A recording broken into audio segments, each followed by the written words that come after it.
Hello everyone. Yesterday we discussed about GM counter. आपण काल काय डिस्कस केला होता GM counter. Today we learn about betatron. आज आपण काय डिस्कस करणार आहोत बीटाट्रॉन. ठीक आहे.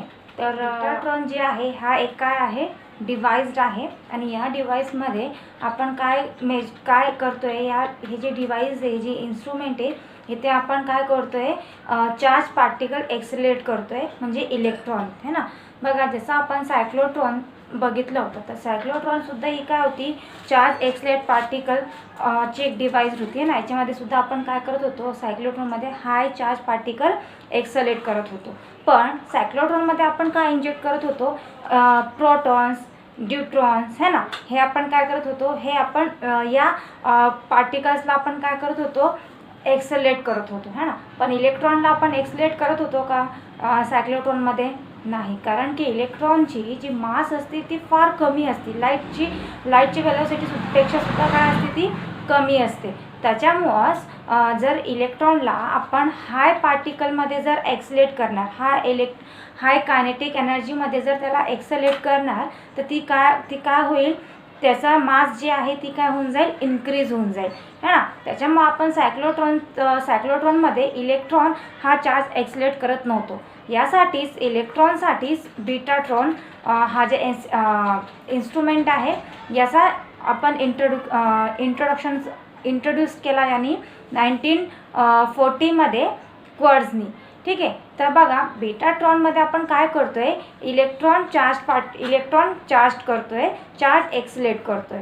ठीक आहे. तर याच्यामध्ये आपण बघा दोन प्रिन्सिपल याचा बीटाट्रॉन जी आहे ती पण कशाचे basic principle on Faraday's law म्हणजे फॅरेडेच्या प्रिन्सिपलवरती ती काय होती फ्लो करती. जशी बघा आपण म्हणतोय की मॅग्नेटिक फील्ड जी असते सायक्लोट्रॉनमध्ये डिस्कस केला होता की मॅग्नेटिक फील्ड कशी असते इलेक्ट्रिकच्या परपेंडिक्युलर कशी असते ती फ्लो होत असते है ना. तर आपण बीटाट्रॉनमध्ये सुद्धा कन्स्ट्रक्शन असंच आहे.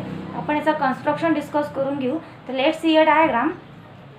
आता बघा बीटाट्रॉनच्या डायग्राममध्ये आपण काय डिस्कस करतोय की बीटाट्रॉनमध्ये बघा आपण काय करतोय जे इलेक्ट्रॉन गन आहे तर या इलेक्ट्रॉन गन मधून आपण काय इंजेक्ट करतोय इलेक्ट्रॉन्स इंजेक्ट करतोय आणि त्याच्याच वरती आपण बघा दोन मॅग्नेटिक पॉल घेतलेले एक नॉर्थ घेतला आणि एक साऊथ घेतला आहे आणि मिडलमध्ये आपण काय आहे तुमचा बीटाट्रॉन आहे.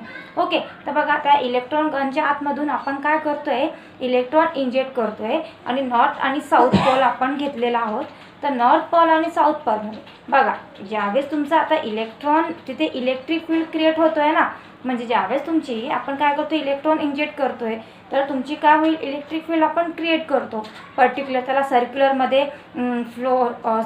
रेडियसमध्ये तो फ्लो होईल म्हणून है ना. तर बघा म्हणजे ज्यावेळेस तुमची मॅग्नेटिक लाईन्स काय होतील नॉर्थ आणि साऊथ म्हणजे इलेक्ट्रिकच्या अपोजिट काय असतं नेहमी मॅग्नेटिक फ्लो होतात म्हणजे इलेक्ट्रिक फील्ड तुमची काय असेल इनसाइड असेल तर त्याच्या आउटसाईडला काय असेल तुमची मॅग्नेटिक फील्ड असेल. बरोबर आहे ना. तर बघा आपण काय करतोय ज्यावेळेस मॅग्नेटिक फ्लक्स काय होते ज्यावेळेस मॅग्नेटिक फील्ड लाईन काय होते फ्लो होते नॉर्थ टू साऊथमध्ये ज्यावेळेस ती फ्लो होतीये तर त्यावेळेस ती काय होणार त्याची मॅग्नेटिक फ्लक्स जी आहे ती काय होईल चेंज होईल है ना. काय होईल त्याची मॅग्नेटिक फ्लक्स चेंज होणार कारण की ज्यावेळेस तो त्या पोलला म्हणजे बघा मॅग्नेटिक नॉर्थ आणि साऊथ पोलपासून ती ज्यावेळेस ती फ्लो होती आहे नंबर्स ऑफ लाईन्स मॅग्नेटिक फील्डच्या फ्लो होत आहे ती काय होती पर्टिक्युलर त्या एरियापासून ती काय होती आहे म्हणजे जेवढी त्याची एरिया आहे त्याच्यापासून ती काय होती आहे जास्त फ्लो होती है ना. म्हणजे त्याची काय होती फ्लक्स चेंज होती म्हणजे ज्यावेळेस तुमचा फ्लक्स चेंज होईल त्यावेळेस काय होतं तुमचा EMF इंड्यूस्ड होतो. बघा इथे काय होतं इथे इलेक्ट्रिक फील्ड कशी जनरेट होतीये फॅरेडेज लॉच्या याच्यावर म्हणजे ज्यावेळेस काय होतंय तुमची फ्लक्स चेंज होईल मॅग्नेटिक फ्लक्स ज्यावेळेस चेंज होईल त्यावेळेस काय इंड्यूस्ड होतो तुमचा EMF इंड्यूस्ड होतो हे ना. म्हणजे मग ते जे इलेक्ट्रॉन्स आहेत ते इलेक्ट्रॉन्स काय होतील तुमच्या सर्क्युलर पाथमध्ये फ्लो होतील है ना. आणि तो काय होईल तुमच्या जर तो पर्टिक्युलर एक रिव्होल्यूशन कंप्लीट करून आला तर त्याची काय होईल रेडियस त्याची एनर्जी जी आहे ती कशी होईल इन्क्रीजिंग होत जाईल म्हणजे तो काय होईल सर्क्युलर म्हणजे त्याची रेडियस जी आहे ती काय होत जाईल, ती इन्क्रीज होत जाईल है ना. आणि ती टार्गेटपासून काय होती, ती जे आहे ते इलेक्ट्रॉन टार्गेटपासून काय होतं, ते बाहेर निघून येतात है ना. बीटाट्रॉनच्या याच्यामध्ये तुमचा आपण जे बीटाट्रॉनचा ॲपरेटस आपण जे कन्सिडर करतोय, तर बघा तो काय करतो, वर्किंग कशी असते की ज्यावेळेस काय होतोय मॅग्नेटिक फॅरेडेज लॉच्या याच्यावरून आपण म्हणतोय की ज्यावेळेस फ्लक्स चेंज होईल त्यावेळेस काय प्रोड्यूस होतो, EMF प्रोड्यूस होतो. आणि EMF प्रोड्यूस झाला तर इलेक्ट्रॉन काय होतो, तुमचा रिव्हॉल्युशन्स करतो. म्हणजे तुमचा सर्क्युलर पाथमध्ये तो काय होतो, फ्लो होतो इलेक्ट्रॉन. आणि तुमची एक रिव्हॉल्युशन्स कंप्लीट झाली तर काय होणार, ती त्याची रेडियस इन्क्रीजिंग होत जाती आणि तो सर्क्युलर म्हणजे तो जे टार्गेट आहे तो टार्गेटपासून तो काय होतो, बाहेर निघतो. If r is the radius of an electron orbit with the chamber, the electric field induced in the orbit has from Faraday's law given as E is equals to minus d phi upon 2 lambda r into V by m. 2 lambda r E is equals to minus d phi by dt in equation 1. Under the influence of the induced electric field, the velocity, hence the energy, the force experienced by the electron due to E is F is equals to d upon dt into mv is equals to minus small e into capital E from equation 1. Therefore, d upon dt into mv is equals to E upon 2 lambda r into d phi by dt equation 2. The momentum of electron in circular orbit, the orbit under the action of magnetic field is given by mv is equals to BER. B हे आपण कशाने denote करतोय, magnetic field हे आपण B ने denote करत असतो. d upon dt into mv is equals to E into d by dt into BR, where R is the constant. d upon dt into mv is equals to ER dB upon dt equation 3.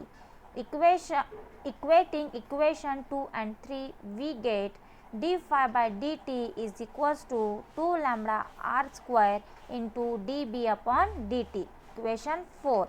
Integrating both sides, we obtain phi by t minus phi by 0 is equals to 2 lambda r square b into t minus b in 0 equation 5. If the magnetic field in the whole region alters in the same manner at t is equals to capital D, B0 is equal to 0 and phi 0 is equals to 0 है ना. आपण जे equation derive केलं तर आपल्याला BT काय मिळालं, 0 मिळाला. आणि B काय मिळाला आपल्याला, B phi काय मिळाला, सॉरी BT काय मिळाला 0 आणि B phi पण काय मिळाला 0. तर आपण काय म्हणू शकतो की B0 is equals to 0 and phi 0 is equals to 0. Equation 5 becomes BT is equals to phi of t upon 2 lambda r square is equals to 1 by 2 B into t equation 6, where B into t is equals to phi by t upon lambda r square is the magnetic field are raised over the area of an orbit constant radius. Equation 6 show that the electron move in an orbit is constant radius in an increasing magnetic field if the field in the orbit is half of the average field inside the orbit. L is equals to C into T upon 4 is equals to C upon 4F is equals to lambda C upon 2 omega. Therefore, number of revolution N is equals to L upon 2 lambda R, or N is equals to C upon 4 omega R. Energy acquired by the electrons. The moment of electron mv is equals to E upon C, mv is equals to BER. E upon C is equals to BER.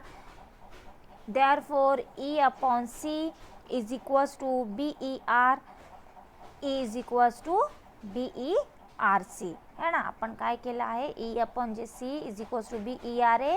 ईला बाहेर काढा तर काय मिळेल equation तुम्हाला, BER × C.